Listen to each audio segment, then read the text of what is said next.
صرف حضرت فاطمہ رضی اللہ تعالیٰ عنہ رہ گئی تھی جو ابھی کم عمر تھی۔ اس کے بعد رسول اللہ صلی اللہ علیہ وسلم کے نرینہ اولاد نہیں ہوئی، لیکن خدا کے فضل سے دو دوسرے بیٹے آپ کو مل گئے جو آپ صلی اللہ علیہ وسلم کے لیے اولاد جیسے ہو گئے اور آپ ان کے لیے باپ جیسے ہو گئے۔ ایک مرتبہ حضرت خدیجہ رضی اللہ تعالیٰ عنہ اپنے بھتیجے حکیم ابن حزام ابن خولیت سے ملنے گئی، واپس آئی اور تو ان کے ساتھ ایک خوبصورت لڑکا تھا۔ یہ حضرت زید ابن حارث تھے جو عکاس کے بازار میں فروخت کرنے کے لیے لائے گئے۔ حضرت خدیجہ رضی اللہ تعالیٰ عنہ کو معلوم ہوا تو انہوں نے اپنے بھائی حکیم کو رقم دے کر بھیجا کہ اس لڑکے کو خرید لاؤ۔ حکیم غلام خرید کر لے کر آئے۔ رسول اللہ صلی اللہ علیہ وسلم نے دیکھا کہ حضرت زید کے چہرے پر سے شرافت اور بلندی کے آثار ظاہر ہو رہے ہیں۔ آپ صلی اللہ علیہ وسلم نے حضرت خدیجہ رضی اللہ تعالیٰ عنہ سے دریافت فرمایا، خدیجہ یہ لڑکا کون ہے؟ انہوں نے جواب دیا، مجھے میرے بھائی حکیم نے یہ لڑکا لا کر دیا ہے۔ رسول اللہ صلی اللہ علیہ وسلم نے فرمایا، خدا کی قسم مجھے اس بچے کے چہرے سے عزت اور شرافت کے آثار نظر آ رہے ہیں۔ حضرت خدیجہ رضی اللہ تعالیٰ عنہ نے کہا، سنا ہے کہ یہ کھاتے پیتے گھرانے کا لڑکا ہے۔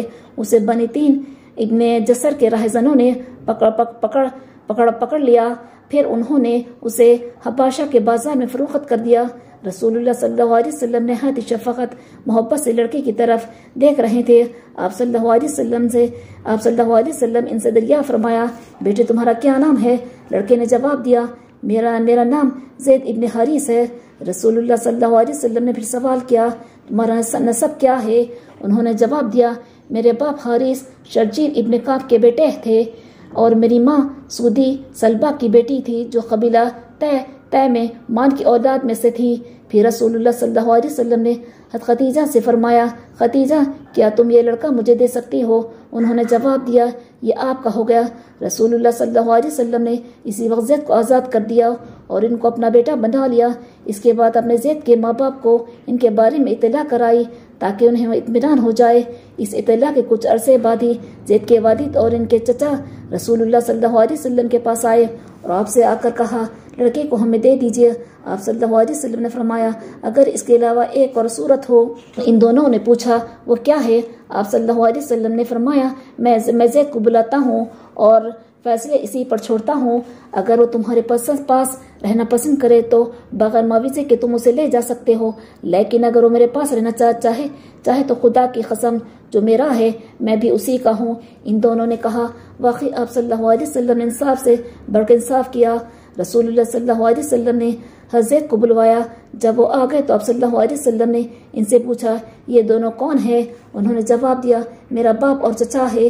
آپ صلی اللہ علیہ وسلم نے فرمایا، میں تمہیں اختیار دیتا ہوں، چاہو تو ان کے ساتھ چلے جاؤ اور چاہو تو میرے پاس رہو۔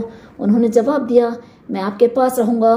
حارث کو بہت غصہ آیا اور انہیں ڈانٹ کر زید سے کہا، زید کیا تو اپنے ماں باپ اور اپنی قوم اور اپنے شہر کے مقابلے میں غلامی کو پسند کرتا ہے؟ زید نے رسول اللہ صلی اللہ علیہ وسلم کی طرف اشارہ کر کے کہا، انہوں نے مجھے غلام بنا کر نہیں لیا ہے، بلکہ میں نے خود ان میں کچھ باتیں دیکھی ہیں جن کی وجہ سے میں کبھی ان سے جدا نہیں ہو سکتا۔ اسی وقت رسول اللہ صلی اللہ علیہ وسلم نے زید کا ہاتھ پکڑا اور انہیں لے کر قریش کے مجمع میں آئے اور فرمایا، آپ سب گواہ ہیں نا کہ میرا بیٹا ہے۔ یہ سن کر حارث کا دل مطمئن ہو گیا اور وہ حضرت زید کو رسول اللہ صلی اللہ علیہ وسلم کے پاس چھوڑ کر چلے گئے۔ رسول اللہ صلی اللہ علیہ وسلم کی محبت اور شفقت کی وجہ سے حضرت زید آپ صلی اللہ علیہ وسلم کے ساتھ بے حد خوش اور مطمئن تھے۔ ادھر مکے میں 1 سال شدید قحط پڑا، اس کی وجہ سے رسول اللہ صلی اللہ علیہ وسلم اپنے چچا ابو طالب کے پاس حضرت علی ابن طالب کو بھی اپنے ساتھ اپنے یہاں لے آئے اور ان کی پرورش اپنے ذمہ لے لی، اس لیے کہ ابو طالب کی اولاد بہت تھی اور وہ خود کوئی مالدار آدمی نہیں تھے۔ ادھر مکے میں بہت سخت قحط سالی ہو گئی تھی جس سے وہ اور زیادہ پریشان ہو گئے۔ یہ دیکھ کر رسول اللہ صلی اللہ علیہ وسلم اپنے دوسرے چچا حضرت عباس کے پاس گئے اور یہ بنی ہاشم میں بہت مالدار تھے۔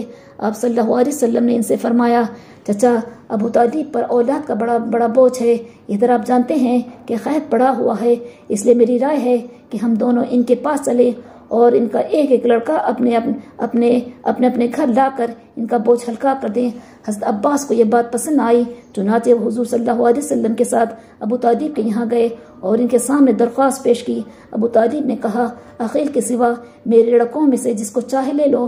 یہ سن کر حضرت عباس نے جعفر کو لے لیا اور رسول اللہ صلی اللہ علیہ وسلم نے حضرت علی کو لے لیا۔ اس کے بعد رسول اللہ صلی اللہ علیہ وسلم حضرت علی رضی اللہ تعالیٰ عنہ کے ساتھ باپ جیسی شفقت کا معاملہ کرتے اور حضرت علی رسول اللہ صلی اللہ علیہ وسلم کے ساتھ ایک فرمانبردار بیٹے کی طرح رہتے۔ اب ہم اس واقعے کو ختم کرتے ہیں۔ انشاءاللہ ہم نیکسٹ ویڈیو میں ان واقعات کو بیان کریں گے۔ اگر ہماری ویڈیو آپ سب کو پسند آئی تو لائک شیئر کریے اور سبسکرائب کریے۔ اللہ حافظ۔